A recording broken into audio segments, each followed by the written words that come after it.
तीन भुवन में सार, वीतराग विज्ञानता, शिव स्वरूप शिवकार, नमु त्रियोग संहार के। ब्रजवाणी माता की जय।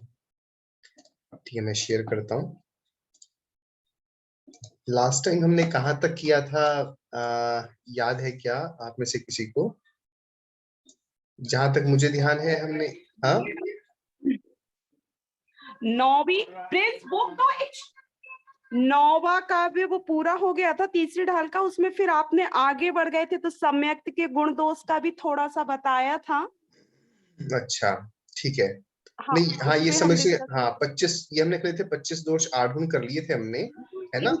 इसके डिस्कस नहीं हुए थे भैया पूरे। डिस्कस नहीं हुए, ठीक है। तो निशंकित से शुरू करना है। हाँ ये वाला भी नहीं हुआ था। हाँ ठीक है ठीक है, तो शुरू करते हैं अपन। तो मेरा स्क्रीन तो आप लोगों को दिखाई दे रहा होगा। तो इसमें ये जो गुण है अपने को धारण करने हैं, ठीक है। तो ये गुण धारण करने का मतलब इन गुणों को हमें अपने अंदर अंगीकार करना है। तो इसमें निशंकित है, निकांक्षित है, निर्विचिकित्सा, ये सारे गुण आए। सबसे पहला है जिन वच में शंका न धार, वृष भव सुख वांछा भाने। मतलब जो भगवान के वचन है, जिन माने भगवान, जिन किसे कहते हैं? कोई ज्वाइन जिन्होंने नहीं कर अपनी पा रहा है। हाँ सभी इंद्रियों को जीत लिया है। हाँ, एक सेकंड, ग्रुप में मैसेज आ रहा है, पासवर्ड लोग मांग रहे हैं, क्या चक्कर है?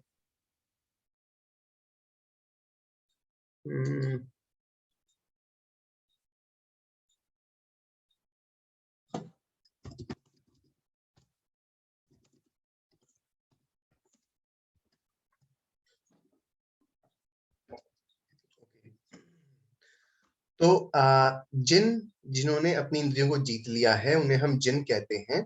जो अरिहंत भगवान, यहाँ पर जिन का मतलब अरिहंत भगवान है ना। अरिहंत में भी स्पेशली तीर्थंकर भगवान, उन जिनके वचन, उनके जो वचन है,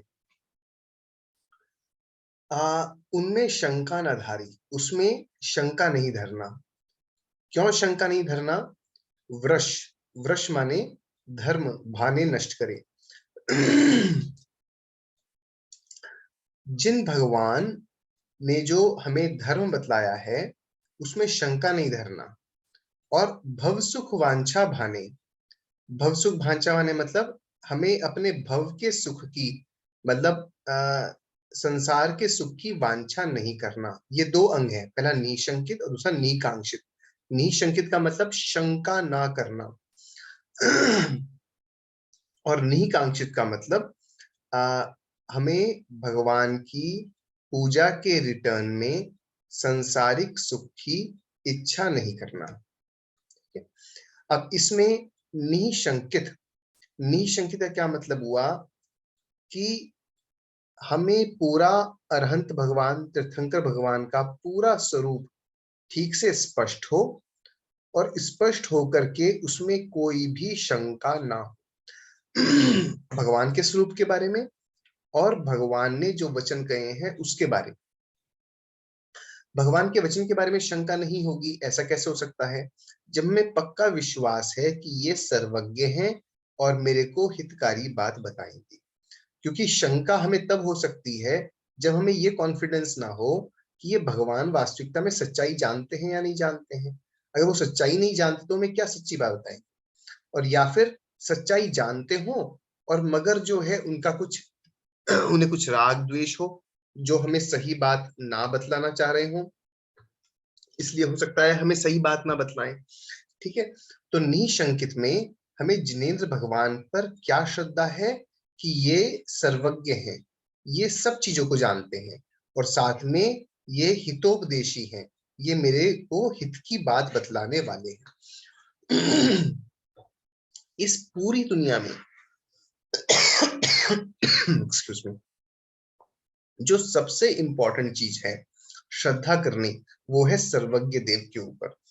कि हमें तो नहीं पता क्या सही है क्या गलत है, मगर एक कोई बैठा है इस दुनिया में, ऐसे कुछ हैं बैठे हुए हैं दुनिया में लोग जिन्हें पूरी दुनिया के बारे में ज्ञान है, उसके भूत भविष्य वर्तमान के बारे में ज्ञान है, ये दुनिया कैसे काम करती है इसका पूरा उन्हें ज्ञान है ना।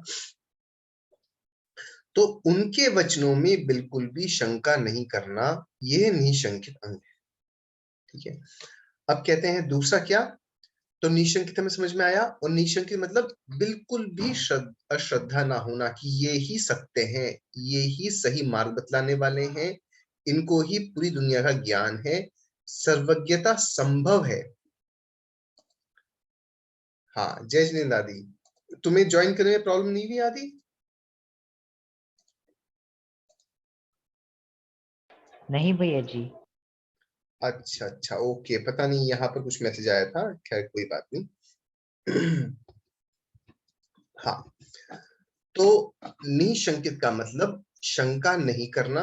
अब शंका नहीं व्यक्ति कब करेगा, जब उसे पूरा पक्का इस बात का विश्वास हो जाएगा कि ये जो व्यक्ति हैं ये पूरी दुनिया को जानने वाले हैं, इनकी नॉलेज पूरी परफेक्ट है, 100% है, और ये जो बताएंगे वो मेरे हित की बात बतलाएंगे, तब उसमें शंका नहीं होगी। अगर ये शंका होगी तो क्या करेगा, वो किसी और के पास चला जाएगा जहां उसे लगेगा कि वो ठीक बताने वाला है। ठीक है, तो हमें ये समझना है कि जो हमारे सामने वक्ता है वो कैसा है। देखो, महावीर भगवान हुए 2400 साल पहले, इसको बड़ी हमें समझने की, गहराई से समझने की जरूरत है। महावीर भगवान हुए 2400 साल पहले। महात्मा बुद्ध हुए करीबन 2400 साल पहले। महावीर भगवान को सर्वज्ञता प्राप्त हुई और उन्होंने डिक्लेयर किया कि हाँ भाई मैं सर्वज्ञ हूं, है ना। और उनके पास देव वगैरह आए, राजा वगैरह आए, उन्होंने प्रश्न पूछे, भूत के पूछे, भविष्य के पूछे, वर्तमान के पूछे, और वो प्लेटफॉर्म एकदम ओपन था जिसमें कोई भी व्यक्ति कैसा भी प्रश्न पूछ सकता था। तो ये होना बहुत ही मुश्किल है कि कोई व्यक्ति सर्वज्ञ बैठा हो और वो फेक कर दे अपने को, मतलब कि हो नहीं सर्वज्ञ और बता दे कि मैं सर्वज्ञ हूँ, क्योंकि लोगों को पता पड़ जाएगा, लोग प्रश्न पूछेंगे, उन्हें समझ में आ जाएगा कि व्यक्ति सर्वज्ञ है या नहीं है। तो महावीर भगवान की सर्वज्ञता के ऊपर किसी ने भी क्रिटिसाइज नहीं किया, हिस्टोरियंस ने, जो उस समय पर लोग हुए। उस समय महात्मा बुद्ध हुए, महात्मा बुद्ध के शिष्यों ने कहा महात्मा बुद्ध सर्वज्ञ थे, बट जिस प्रकार की सर्वज्ञता महावीर भगवान में थी उस तरह की सर्वज्ञता महात्मा बुद्ध में नहीं थी। महात्मा बुद्ध को अनादि का, अनंत का और इस दुनिया में दूर दूर का सूक्ष्म चीजों का ज्ञान नहीं था। अगर उनसे उन प्रश्नों को पूछा जाता था तो वो बोलते थे इसे जानने का कोई प्रयोजन नहीं है, इसे जान के क्या करोगे, ये तुम्हारे आत्म कल्याण में साधक नहीं है। और बुद्ध के जो सर्वज्ञता है उसके बारे में यही कहा जाता है कि वो लिमिटेड सर्वज्ञता थी, जैसा कि उनके शास्त्रों में स्वीकार किया गया है। तो अब हमें ये डिसाइड करना है कि हमें कैसा भगवान चाहिए। क्या हमें ऐसा भगवान चाहिए जिसे थोड़ा ज्ञान है, या ऐसा भगवान चाहिए जिसे पूर्ण ज्ञान है। अब प्रश्न उठता है कि हमें ऐसा भगवान क्यों चाहिए जिसे वास्तविकता में पूर्ण ज्ञान है। तो अब देखिए, अगर मेरे भगवान को पूरा का पूरा 100% पूरी दुनिया का ज्ञान नहीं हो तो मुझे कैसे पता पड़े कि मैं आत्मा हूं और अनादिकाल से भटक रही। मुझे ये पता पड़ने के लिए अनादिकाल से भटक रहा हूं मैं, ऐसा व्यक्ति चाहिए जिसे अनादि तक का पूरा ज्ञान हो। और अगर वो मुझे मोक्ष का उपाय बतलाने वाला है तो मुझे ऐसा व्यक्ति चाहिए जिसे अनंत का ज्ञान हो, ताकि वो मुझे बता सके कि भैया अगर मैंने मुक्ति प्राप्त कर ली तो मैं अनंत काल तक मुक्त रहूंगा, कहीं ऐसा तो नहीं कि मुक्त रहा और फिर कुछ समय बाद टपक जाऊं नीचे फिर से संसार में। ठीक है ना। तो पूरा का पूरा ज्ञान चाहिए, और साथ में पूरे 3 लोक का इसलिए ज्ञाता चाहिए कि वो मुझे बता सके कि पूरे 3 लोक के अंदर वास्तविकता में सार क्या है। सार तो वो बता पाता है जिसे पूरी दुनिया के बारे में ज्ञान हो। अब अगर आप पूछें कि रहने के लिए सबसे अच्छी जगह भारत में कौन सी है, तो वही बता पाएगा जिसने भारत की सारी जगहों को जाके टटोला है। जिसे टटोला ही नहीं, थोड़ी सी जगहों को जाना है, वो कैसे बता पाएगा कि भारत में सबसे अच्छी रहने की जगह जगह कैसी है। ठीक है। ये समझ में आई बात आदि कि हमें सर्वज्ञ क्यों चाहिए जिसे पूरी दुनिया ज्ञान हो, ऐसा व्यक्ति क्यों चाहिए हमें धर्म में आगे बढ़ने के लिए।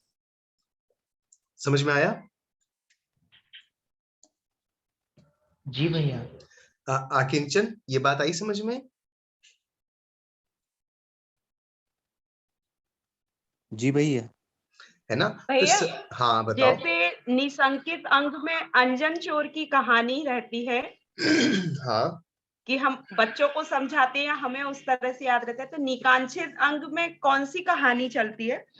अभी मैं आता हूँ, निकांक्षित वही बाद में आता हूँ, अभी निशंकित की अपन बात कर रहे हैं ना।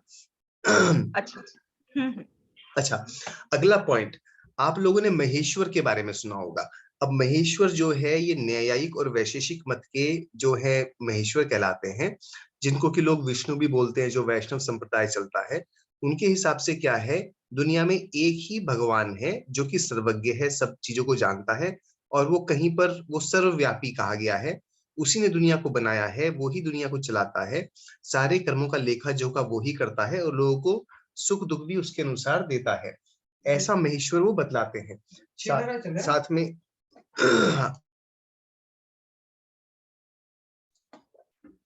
अब इसके बारे में आप विचार कीजिए कि आपको लगता है ऐसा संभव है? पहली बात तो महेश्वर जो है वो इस दुनिया में हमारे सामने आ, आते नहीं है, वो सर्वव्यापी हैं तो हमें कोई दिखाई भी नहीं देते, मगर उनके यहाँ अवतारवाद कहा गया है तो अवतार लेकर के आते हैं और दुनिया को चलाते हैं। तो अपने को ये सोचना समझना है कि क्या वो वास्तविकता में कोई महेश्वर है या वो एक कल्पना है। ठीक है, ये आपको समझना पड़ेगा, चिंतन करना पड़ेगा इसके ऊपर। अगर आप चिंतन करेंगे, ये सोचेंगे, तो आपकी परीक्षा मैंने पहले भी शायद एक बार बताया था, आचार्य विद्यानंद जी है। आचार्य विद्यानंद जी जो है वो 8वीं शताब्दी में हुए, और उन्होंने जो है वो ब्राह्मण थे और बाद में वो जैन हुए। उन्होंने सब धर्मों का अध्ययन किया, और उसके बाद उन्होंने कई अच्छे ग्रंथ लिखे, न्याय के ग्रंथ, आप परीक्षा लिखी, अष्ट सहस्त्री लिखी, और भी कई सारे ग्रंथ, युक्तानुशासन भी शायद उन्हीं की है मेरे ख्याल से, और भी कई सारे ग्रंथ लिखे। तो उन्होंने उसमें बताया कि किस प्रकार से महेश्वर वास्तविकता में कल्पना सिद्ध होती है। इसी प्रकार से सांख्य मत और सांख्य मत के जो प्रवर्तक थे कपिल, उनमें क्या बाधा थी वो उन्होंने बाधा समझाई, है ना, और भी अन्य दर्शनों के बारे में उन्होंने लिखा। तो ये समझ करके हमें हमारा इस बात पर नक्की होना चाहिए, 100% सबसे इंपॉर्टेंट काम है हमें हमारे जीवन का, जो मनुष्य भाव हमें 50 साल का मिला है, हमारा नक्की होना चाहिए कि जिनेंद्र भगवान जो हैं ये ही वास्तविकता में सर्वज्ञ हैं, और ये ही वास्तविकता में हितोपदेशी है। इन्हीं की बात पर मेरे को आगे बढ़ना है। ठीक है, अगर हमें उसके पीछे कोई डाउट है तो हमें उस डाउट के लिए अपनी निंदा नहीं करनी चाहिए, हमें उस डाउट को क्लैरिफाई करना चाहिए, उसका स्पष्टीकरण करना चाहिए ग्रंथों से या किसी विद्वान से जो उसका अच्छे से जानकार हो। और जब तक स्पष्टीकरण ना हो तब तक हमें उसका पुरुषार्थ करना चाहिए। ठीक है, ये हुआ निशंकित। इसके बारे में वो जो कहानी प्रसिद्ध है वो अंजन चोर की प्रसिद्ध है। ठीक है, अगला है निकांक्षित अंग। तो निकांक्षित अंग क्या है? धर्म सेवन करके संसारिक सुख की इच्छा नष्ट करना। क्या होता है कि हम धर्म करते हैं तो धर्म के रिटर्न में हम किसी ना किसी फल की आकांक्षा करने बैठ जाते हैं कि मेरे को ये मिल जाए वो मिल जाए। तो प्रतीक्षा जी ने प्रश्न पूछा था और मैंने वो आंसर भी दिया। तो उसमें मैंने बताया था कि जो इच्छाएं हैं वो दो तरह की होती हैं, एक तो पारलौकिक इच्छाएं,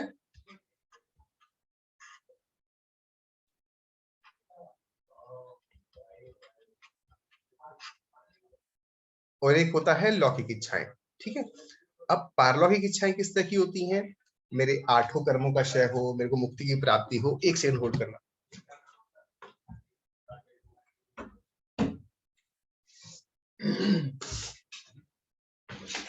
तो पारलौकिक इच्छाएं कैसी हैं?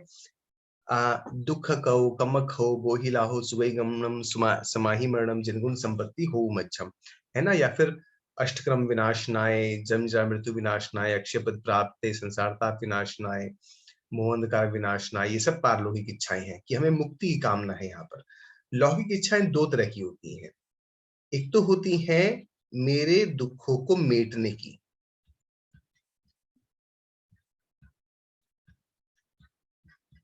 और एक होती है विषयों की प्राप्ति की, विषय की या धन की या ख्याति की प्राप्ति। ये दो तरह की इच्छाएं लौकिक होती हैं।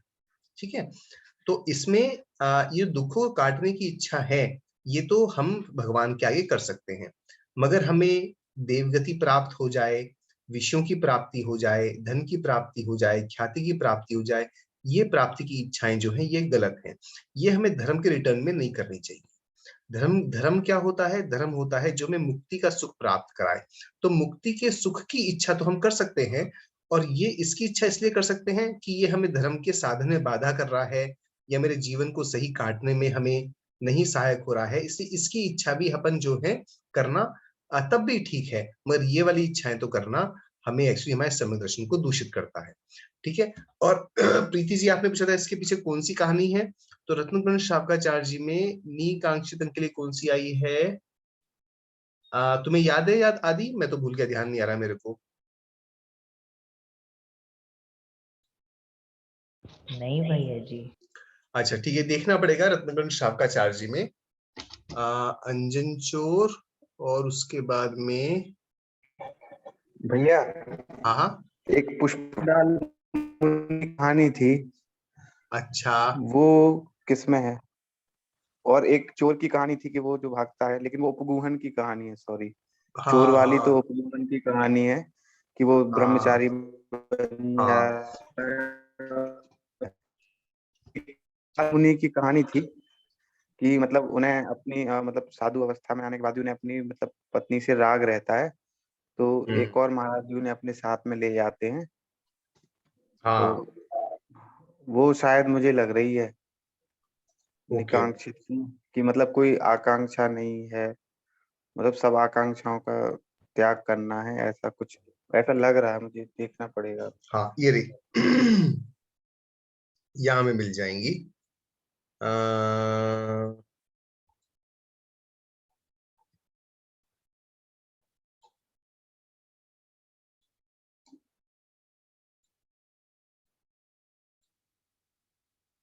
नहीं तो देखनी पड़ेगी, इसमें तो नहीं दिखाई दे रही, इसमें है तो कहीं ना कहीं तो इसके अंदर है, रत्नकुंड शावकाचार्य जी है, मगर कहाँ पर आई हैं कहानियां? मूल में कहीं ना कहीं तो है इसके अंदर। चलो ठीक है, इसे बाद में देखते हैं, है ना, मुझे भी याद नहीं आ रही जी शायद वो एक सेठ जी थे ना, मुझे उनका नाम याद नहीं आ रहा, लेकिन उस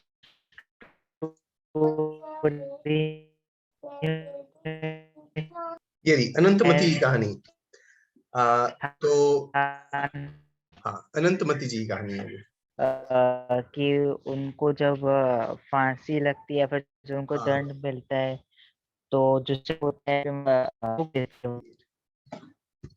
ये अनंतमती की कहानी थी, इसमें अंजन चोर की निशंकित के लिए, और उसके बाद अनंतमती की जो है निकांक्षित अंक के लिए, वगैरह वगैरह। ठीक है, आगे ये सब इसके अंदर दी हुई है मेरी आवाज ठीक से आ रही है?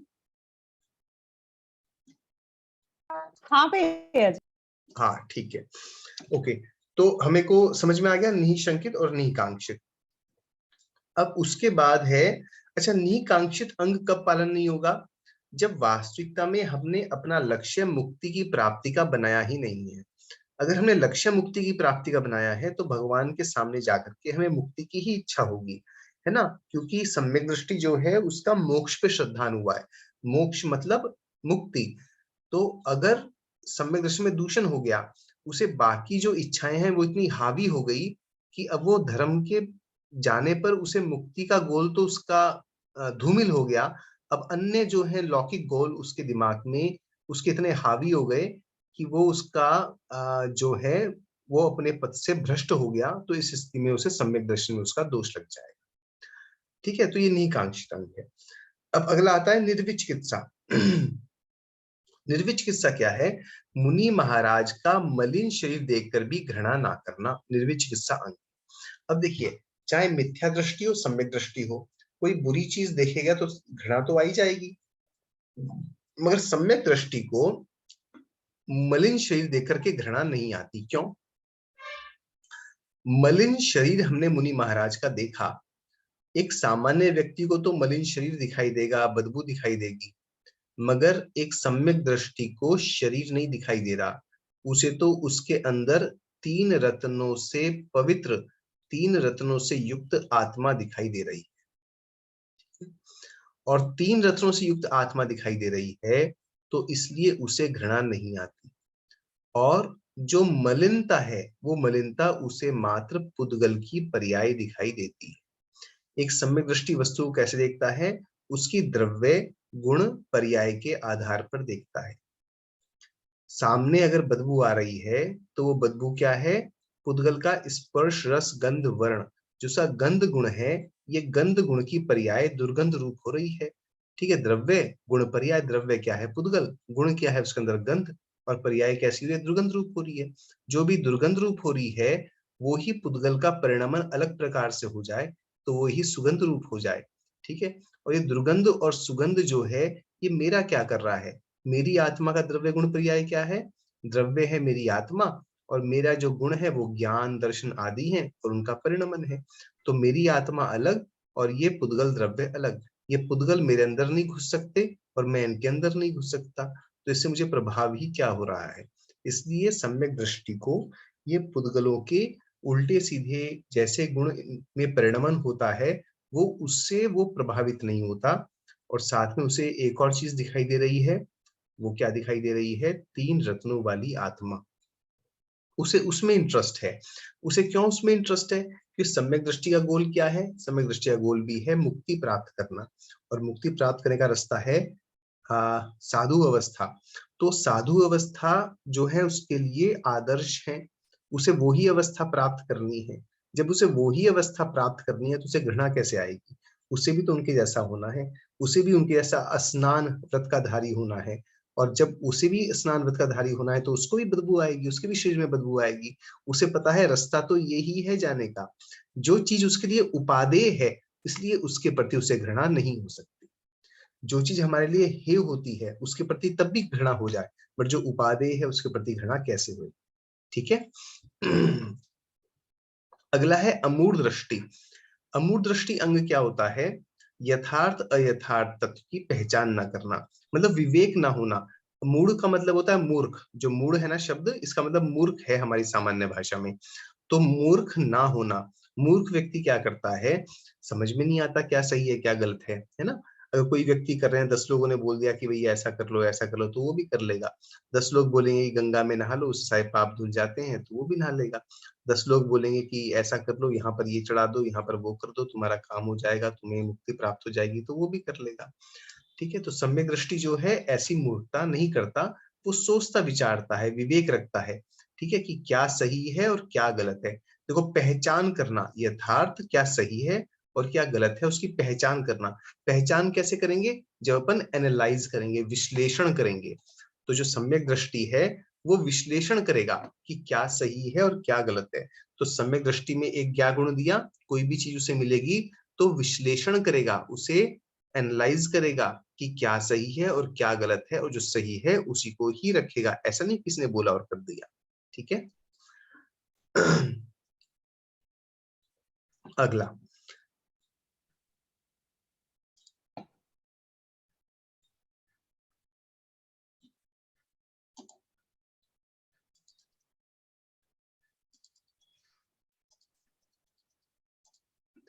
उपगूहन और उपभ्रम उप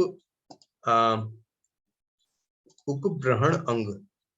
ओके, तो ये शायद प्राकृत का नाम है उपग्रहण, बट उपगूहन इस प्राकृत का नहीं है, शायद संस्कृत का है, मुझे पता नहीं ठीक से। तो ये जो अंग है, इसको अपन 2 नाम इसके आते हैं। एक तो उपगूहन भी बोलते हैं और उपग्रहण जो लिखा यही बोलते हैं, बट ज्यादा जो पॉपुलर इसका नाम है वो उपगूहन अंग है। ठीक है, उपगूहन अंग क्या होता है? अपने गुण और पर के अवगुणों को ढाकना, सो उपगूहन अंग है। ठीक है, या निज गुण के विकास को बढ़ाना, सो उपब्रहण अंग है। ये क्या होता है, इसको अपन समझते हैं, बड़ा इंपॉर्टेंट है। उपगूहन अंग को धारण करना थोड़ा डिफिकल्ट भी है, और इसको धारण करने से हमें काफी शांति की प्राप्ति भी होती है। उपगूहन, हम क्या करते हैं? हम क्या करते हैं, अगर किसी व्यक्ति से बात करते हैं, तो सामने वाले व्यक्ति से हमारी बात हुई, उसकी जो कमियां हैं वो हमें दिखाई देनी शुरू होती हैं। हमें उससे गुण भी दिखाई देते हैं और हमें अपने गुण भी समझ में आते हैं, अपनी कमियां भी दिखाई देती हैं। मगर हम क्या करते हैं, अपने तो गुणों को हाईलाइट करते हैं और सामने वाले की कमियों को हाईलाइट करते हैं। ठीक है, तो अपनी, ये मैं हूं आई, और ये जो है अदर पर्सन है, सेकंड पर्सन। तो क्या करते हैं यूजुअली अपन, अपने जो गुण हैं उनको हाईलाइट करते हैं और सामने वाले की जो कमियां हैं उसको हाईलाइट करते हैं। उसकी जो गुण है उसे डाउन प्ले या उसे इग्नोर करते हैं और अपनी कमियां हैं उसे इग्नोर करते हैं। अब मैं आप लोगों से पूछता हूं, आप लोगों को क्या लगता है इसके पीछे क्या कारण है? ऐसा होता है नहीं होता है? हाँ आदि बताओ। भैया जी, द्रव्य दृष्टि और पर्याय दृष्टि ना होना। तो जो गुण है ना वो भी तो पर्याय है और जो कमी है वो भी पर्याय है, मगर ऐसा भेदभाव क्यों? और मेरे गुण भी पर्याय है, मेरी कमी भी पर्याय है, मगर ऐसा भेदभाव क्यों कि मैं तो अपने गुणों को हाईलाइट करता हूँ, सामने वाले के अंदर सामने अपने गुणों का बखान करता हूँ और सामने वाले की कमी को देख देख के उसका क्रिटिसाइज करता हूँ।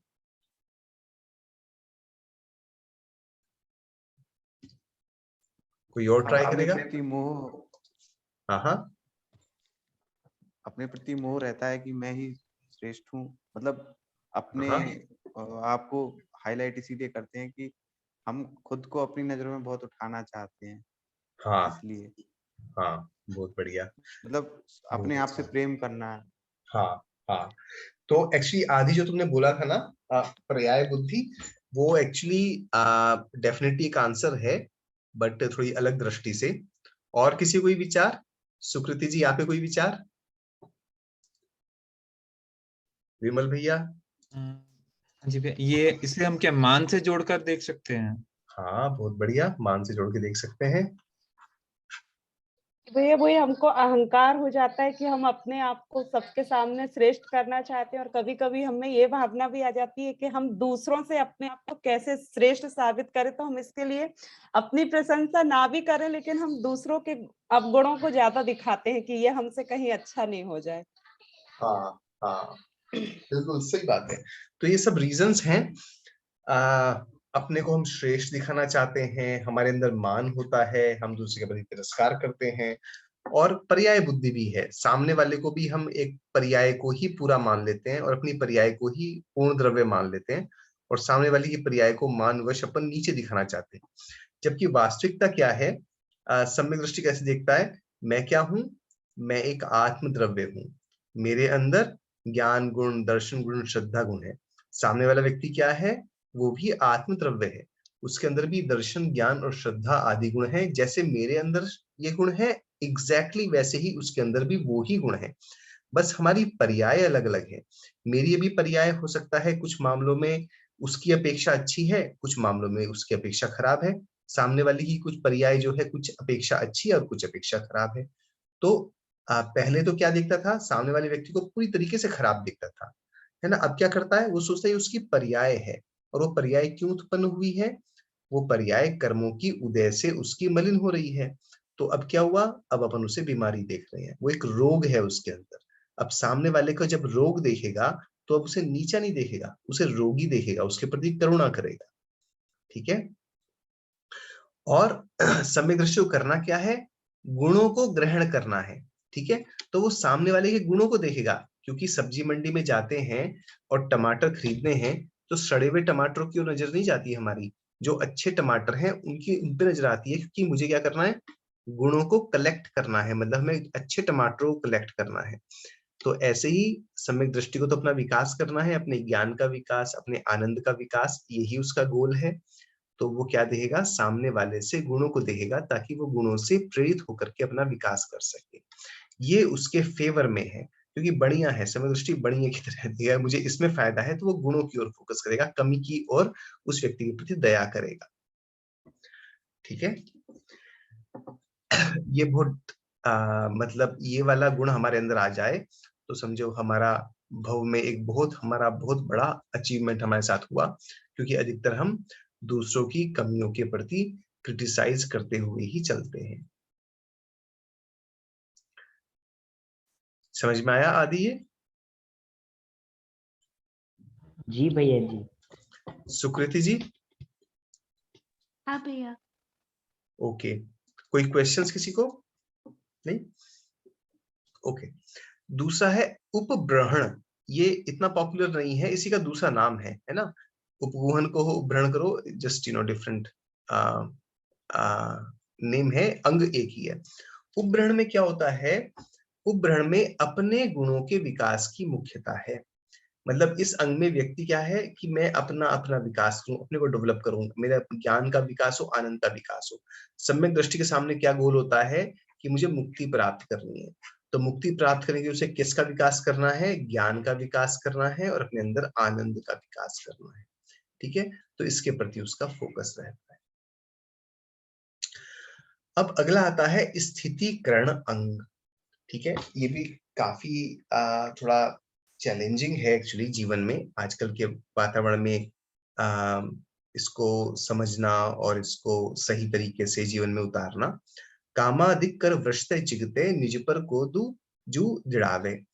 अगर हमें कोई व्यक्ति काम आदि वेदनाएं के कारण धर्म से गिरते हुए अपने आत्मा को और दूसरे आत्मा को धर्म में दृढ़ करना, सो स्थितिकरण अंग है।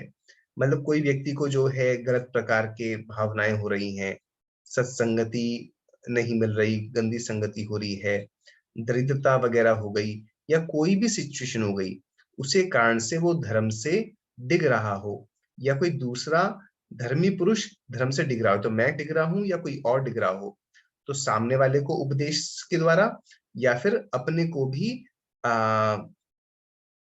को भी मतलब सावधान करके धर्म में फिर से स्थिति वापस स्थिर करना स्थितिकरण अंग है। मतलब स्थितिकरण मतलब स्थित कर देना। जो व्यक्ति धर्म से डिग रहा हो उसे वापस धर्म में फिर से स्थित करने का जो पुरुषार्थ है, ये करना, ये स्थितिकरण अंग है। ये अपने लिए भी, दूसरे के लिए भी। मैं धर्म से डिग रहा हूं तो खुद को, और दूसरा डिग रहा है तो दूसरे को। ठीक है, अब ये थोड़ा सा ये ट्रिकी है। तुमने सामने वाले को कोई व्यक्ति अगर धर्म से डिग रहा हो, रोज पूजा करता हो और फिर उसने पूजा करनी छोड़ दी हो, या कोई भी गड़बड़ कर रहा हो, तो अब हम सामने वाले को बोलेंगे और उसने ईगो पे ले लिया तो, तुम्हारी बात मानी नहीं तो, है ना? और मान लो कोई साधु महाराज हैं जिनकी चर्या में वो कुछ गड़बड़ कर रहे हैं, तो फिर हम कैसे उनका स्थितिकरण करें? तो इसमें थोड़ा सा प्रैक्टिकली भी हमें देखना पड़ता है, विवेक लगाना पड़ता है कि हम कैसे बोलें, क्या बोलें, कब बोलें, किस तरीके से बोलें या फिर ना बोलें। इसके बारे में भी विवेक लगाना पड़ता है कि भाई हमें सामने वाले व्यक्ति को हमें समझाना मेरे लिए उचित भी है या नहीं। मैं खुद समझाऊं या किसी दूसरे के द्वारा समझाऊं, है ना? और समझाया जाए तो कब समझाया जाए, किस प्रकार से समझाया जाए, विनय पूर्वक समझाया जाए। ये ना समझा के कि भैया तुम ये गलती कर रहे हो। हम थोड़ा सा उसका कुछ बैकग्राउंड बनाएं जिससे कि सामने वाला व्यक्ति उसको सकारात्मक तरीके से ले, है ना? किस प्रकार से किया जाए, ये थोड़ा सा स्किल वाला काम है। ठीक है, और यूजुअली मतलब ऐसा भी होता है, कई बार हमें लगता है कि भैया हमारे बस की नहीं है तो हम किसी और के द्वारा करवाएं। कभी कभी ऐसा भी होता है कि हमें लगता है कि भैया इस स्थिति में हम कुछ नहीं कर सकते, ना किसी के द्वारा कर सकते, हमें नहीं लगता कि हमारी कैपेबिलिटी में है सामने वाले को सुधारना, तो इसमें अपन मध्यस्थ रहना ही उचित है। ठीक है, और ऐसा बहुतों के साथ में हो सकता है।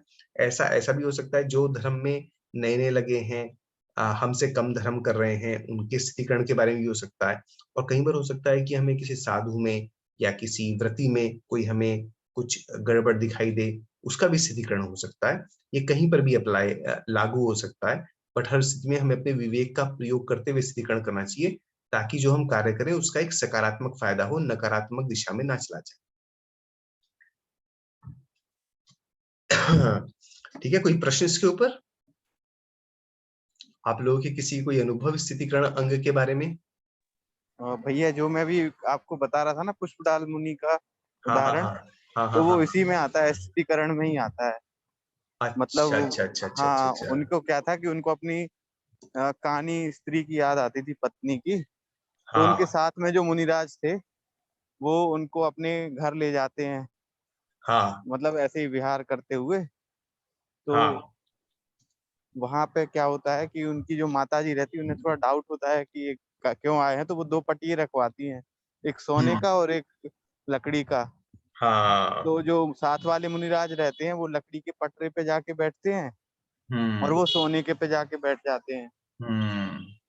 इसके बाद फिर वो क्या करते हैं कि अपनी मतलब उनकी पत्नियां जो पूरे 32 पत्नियां रहती हैं उनकी, जो दूसरे वाले महाराज जी, एक हाँ। से बढ़ के एक सुंदर। हाँ। तो जब वो आते हैं मतलब सब उसके बाद वो वापस चले आते हैं। हाँ। तो फिर रास्ते में कहते हैं कि तुमने देखा मेरी मतलब 32 पत्नियां थी, एक से बढ़ के एक सुंदर, लेकिन हाँ। अब अपन ने जब मुनि धर्म ले लिया है तो अब अपना कोई नहीं है ना। हाँ। तो ऐसे करके मतलब उनको वो सही रास्ते पे लाते हैं, मतलब किसी से कहीं कुछ कहते भी नहीं, जो आपने भी बोला ना कि हाँ। कैसे समझाना है क्या है, हाँ। तो वो इसके बारे में। हम्म। और ये देखो, ये हम तो आजकल की बातें करते हैं कि आजकल लोग बड़े एरोगेंट हो गए हैं वगैरह वगैरह। अब ये वाली कहानी करीबन समझो 2400 साल पुरानी है, महावीर भगवान के टाइम की। क्योंकि ये जो वारिशेण थे ना, ये इनके बेटे थे, चेलना के।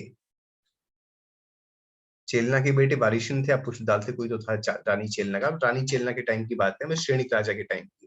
तो ये 2400-2500 साल पुरानी महावीर भगवान के टाइम की बात है। तो उस टाइम पे भी उन्होंने, महाराज ने सीधा सीधा नहीं बोला, बल्कि एक ऐसा सिचुएशन क्रिएट करी कि सामने वाले व्यक्ति जो है उसका स्थितिकरण हो जाए। बहुत बढ़िया कहानी है ये। ठीक है, और किसी को कुछ? आदि तुमने कुछ हैंड रेज किया है?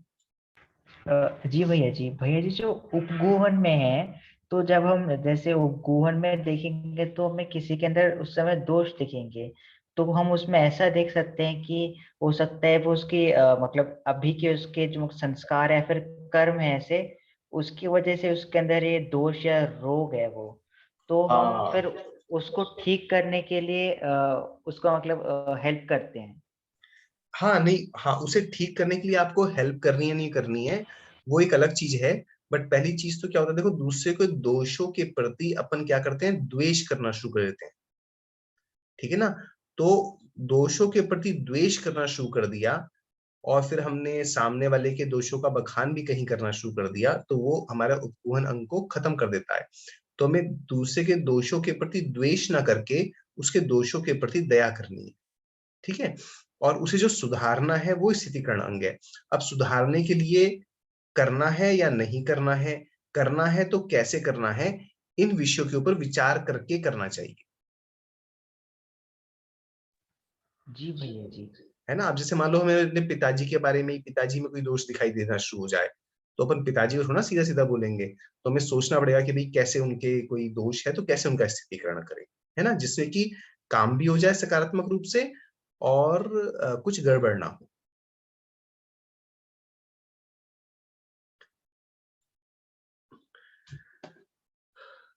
ओके। अब अगला है वात्सल्य। वात्सल्य क्या है?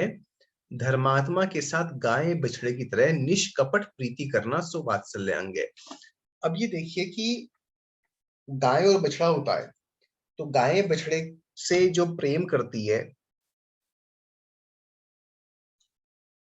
गाय को बछड़े से कोई एक्सपेक्टेशन नहीं होती कि बछड़ा जो है मेरी कोई हेल्प करेगा या कुछ करेगा। वो जो है बछड़े से बिना किसी एक्सपेक्टेशन के, बिना किसी कपट के प्रीति करती है। उसी प्रकार से धर्मात्मा व्यक्ति के साथ प्रीति करना। तो प्रीति कैसे होगी कि भैया तुम भी चल रहे हो उस रास्ते पे और हम भी चल रहे हैं उस रास्ते पे। इस तरीके से प्रीति आती है। जब अपन कहीं भी जाते हैं, ट्रेन में जा रहे हों, और अभी आजकल तो खैर अलग सिस्टम हो गए, मेरे बचपन में मुझे याद है, हम जा रहे हों और कोई और ट्रेन में मिल जाए, और पता पड़ा हम महावीर जी के दर्शन करने जा रहे हैं, समय शिखर जी के दर्शन करने जा रहे हैं, और कोई और व्यक्ति मिल जाए वो भी वहां समय शिखर जी के दर्शन करने जा रहा है, तो एकदम मन में प्रीति आती है, भैया ये भी यहीं जा रहा है, हम भी यहाँ पर जा रहे हैं, है ना? हमें कोई स्वार्थ नहीं है, बट एक प्रीति आती है। उसी प्रकार से हम धर्मात्मा जो है, अब आप लोग भी मोक्ष मुक्ति की प्राप्त करना चाह रहे हैं, हम भी मुक्ति प्राप्त करना चाह रहे हैं, तो एक स्वाभाविक नैसर्गिक प्रीति आती है, क्योंकि हम दोनों के, हम सबके रास्ते एक हैं। ये जो आपस में बिना कोई कपट के, बिना कोई स्वार्थ के जो आपस में एक प्रेम भाव आता है, उसे वात्सल्य कहते हैं। ठीक है? और ये नेचुरली आता ही है, क्योंकि रास्ते एक है, रास्ते एक है, तो वो ऑटोमेटिकली हमारे अंदर एक निस्वार्थ भाव वाली वात्सल्य आता है। ठीक है? तो ये हमें साधर्म्य के साथ करनी चाहिए। उनकी हेल्प करनी चाहिए, उनसे प्रेम करना चाहिए, है ना?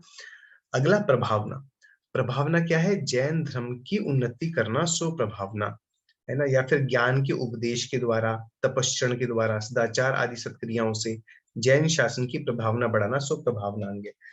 प्रभावना क्या होती है? प्रभावित करना, अन्य लोगों को, सब लोगों को धर्म के प्रति प्रभावित करना, ताकि जैसे जो जैन लोग हैं इनको भी प्रभावित करना और जो अजैन हैं उनको भी प्रभावित करना। अपन प्रामाणिक समूह के द्वारा भी प्रभावना वाला ही कार्य कर रहे हैं कि अपना कैसे जैन समाज के अंदर तत्व ज्ञान और अन्य चीजों से लोग प्रभावित हो सकें, है ना? तो प्रभावना के लिए हम बहुत काम कर सकते हैं, बट हमें वर्तमान अवस्था परिस्थिति के हिसाब से प्रभावना करनी चाहिए। अब से पुराने जमाने में प्रभावना हुआ करती थी कि अपन यात्राएं निकालते थे, है ना? श्री जी की वो लेकर के जुलूस निकालते थे पूरे शहर के अंदर। तो उस समय उस प्रकार से प्रभावना हुई थी। अब वर्तमान में हम जुलूस तो निकालते ही हैं, वर्तमान में निकलता है, बट उसके अलावा भी बहुत चीज़ों पे हमें प्रभावना करने की आवश्यकता है ना? जैसे सोशल मीडिया हो गया, टेलीविज़न हो गया, अब आजकल जैसे पारस चैनल के द्वारा काफ़ी प्रभावना हुई, फिर शंका समाधान वगैरह जो भी जिज्ञासा समाधान वगैरह इनके द्वारा प्रभावना हुई। फिर किताबें हैं, तो ग्रंथ हम पहले जो थे प्राकृत संस्कृत में हुआ करते थे, बाद में फिर 10वीं शताब्दी के आसपास अपभ्रंश में लिखे जाने लग गए। फिर समय के हिसाब से कहानियाँ वगैरह, साहित्य जो है, अलंकारिक भाषा का प्रयोग होना शुरू हो गया। तो समय के हिसाब से किस प्रकार से प्रभावना करनी है, वो सोच के हमें करना चाहिए। अब जब वर्तमान में अंग्रेजी में पुस्तकें हों, पुस्तकें बच्चों के लिए अलग प्रकार से हों, उन्हें जो है किस प्रकार से हम धर्म सिखा पाएँ, ये सारी जो है कार्य करना, ये सब प्रभावना के अंदर आता है। तो जो सम्यक दृष्टि है वो ये सोचता है कि भई मेरे को तो मुक्ति प्राप्त करनी है, बट मैं थोड़ा-सा परोपकार का काम भी कर लूँ, ऐसा कार्य भी करूँ जिससे कि दूसरे लोग भी प्रभावित हों धर्म से, है ना? तो ये हमारे 8 अंग हो गए मतलब स्थूल रूप से। आप लोग इन 8 अंगों के नाम याद कीजिएगा और आप लोग इनकी कहानियाँ जो हैं वो 6 डाला से पढ़िएगा, ठीक है? और अगली बार आप लोग ये कहानियों को सुनाइएगा, ठीक है? ये वाला डॉक्यूमेंट जो है अगर आप लोग मैं शेयर कर दूँगा ग्रुप पे, इनमें से 8 काहिनी आप लोग की पढ़िएगा, काफ़ी इसमें आपको मज़ा आएगा पढ़कर। और 8 का और ये देखना हमारे अंदर कहाँ-कहाँ गैप है। हमारे अंदर 8 अंग पालन नहीं हो रहे, तो क्यों नहीं हो रहे, उसके पीछे क्या कारण है? जो ये नहीं है कि हमें एक ही दिन के अंदर अपने 8 अंगों को अंदर लेके आना है, बट अपन सोचें, विश्लेषण करें और अपन देखें कैसे अपन इन अंगों को अपने अंदर लेके आ सकते हैं। इसमें कुछ अगर आपको प्रश्न है, तो आप प्रश्न भी फिर इसमें पूछ सकते हैं, ठीक है? कोई प्रश्न अभी आज तक जो हमने किया? अभी तक जो किया? आदि, अकिंचन, प्रीति जी, सुप्रीति जी, विमल जी।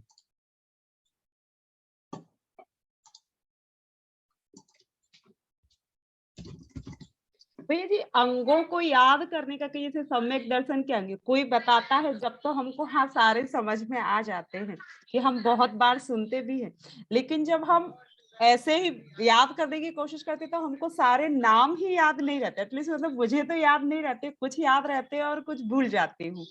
तो उसकी कोई ट्रिक है क्या भैया याद करने की? हाँ, है ना ट्रिक। देखो आप जब खिचड़ी बनाते हो, तो खिचड़ी में आपको जीरा हम्म। भी डालना होता है, नमक भी डालना होता है, मिर्च भी डालना होता है, पानी भी डालना होता है, चावल भी डालनी होती है, दाल भी डालनी होती है, हींग भी डालना होता है, हल्दी भी डालनी होती है। ये 8 चीज़ें हो गई। ये 8 चीज़ें आपने कैसे याद करी?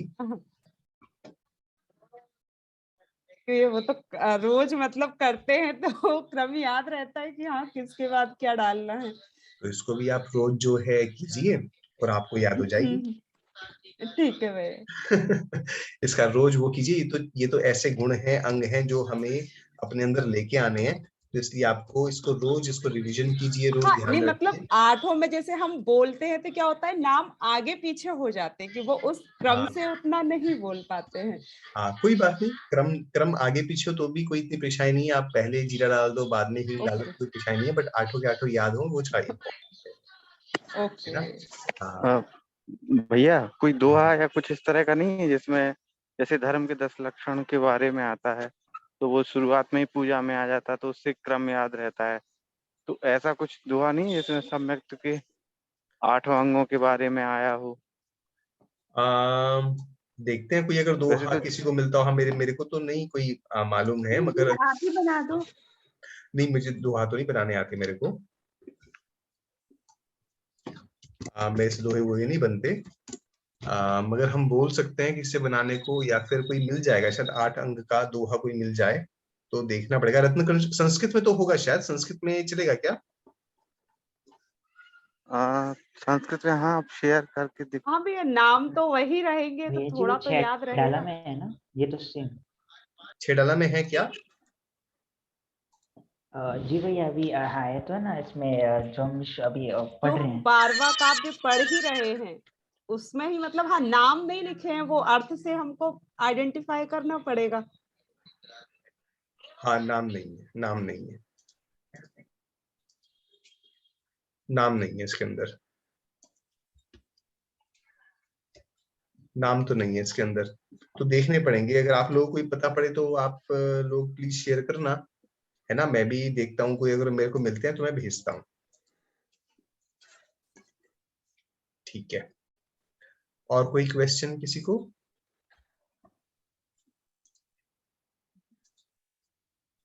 ठीक है, तो अपन जमानी शुरू करते हैं। जावाणी के ज्ञान से सूझे लोकालोक, सुवाणी मस्तक नु सुधा देते हो, केशवाणी भारती तो इससे प्रतिदिन ज्योतिषाणी सुधा। जमानी माता की जय। आप लोग कार्य शुरू कर लीजिएगा, मैं मीटिंग को ऑफ करता हूँ, है ना। जय जिनेन्द्र सभी को, जय जिनेन्द्र, जय जिनेन्द्र, जय जिनेन्द्र, जय जिनेन्द्र। जय जिनेन्द्र सभी को। जय जिनेन्द्र भैया।